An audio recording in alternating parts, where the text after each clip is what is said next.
Supreme কোর্টে SIR মামলার শুনানিতে রাজ্যকে তীব্র ভৎসনা প্রধান বিচারপতির।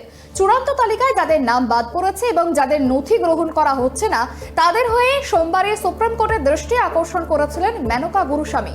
মঙ্গলবার সুপ্রিম কোর্টের প্রধান বিচারপতি স্পষ্ট জানিয়ে দিলেন, কোনো ন্যায্য ভোটারদের নাম বাদ দেওয়া যাবে না। বৈধরা থাকবেন, অবৈধরা বাদ পড়বেন। তবে সুপ্রিম কোর্টের নির্দেশে কলকাতা হাইকোর্ট নিয়োজিত জুডিশিয়াল অফিসারদের ভূমিকা নিয়ে প্রশ্ন তোলায় চরম ক্ষোভ প্রকাশ করেছেন প্রধান বিচারপতি। রীতিমতো ভৎসনা করে প্রধান বিচারপতি বলেন, জুডিশিয়াল অফিসারদের ভূমিকা নিয়ে প্রশ্ন তুললে মেনে নেওয়া হবে না। কোন সাহসে বিচার বিভাগীয় আধিকারিকদের নিয়ে প্রশ্ন তোলা হচ্ছে? সবাইকে ওয়ার্নিং দেওয়া হচ্ছে, মেনে নেওয়া হবে না।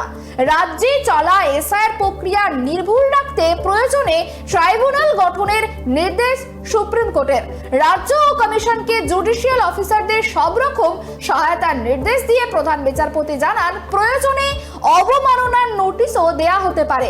একই সঙ্গে রাজ্যের করা এই পিটিশনকে প্রিম্যাচিওর বলেও মন্তব্য করে তা প্রত্যাহার করে নিতে গুরুস্বামীকে নির্দেশ দেন প্রধান বিচারপতি।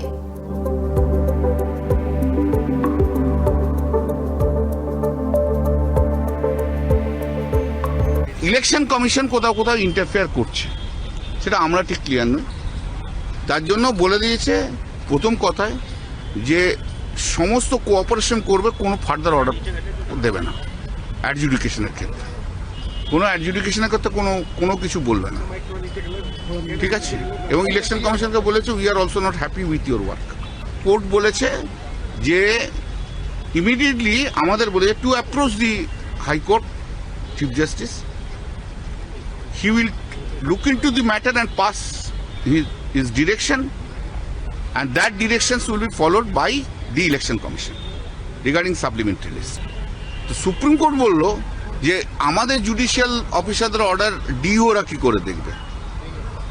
দেন যে সাবমিশন আছে, যদি ডিওরা না দেখতে পায় তাহলে সিও কি করে দেখবে? CO is also bureaucrats. Judicial অফিসারদের অর্ডার ব্যুরোক্রেটরা কি করে দেখবে? তখন বলে then the COE is also bureaucrat. How they can look into the matter, into the application?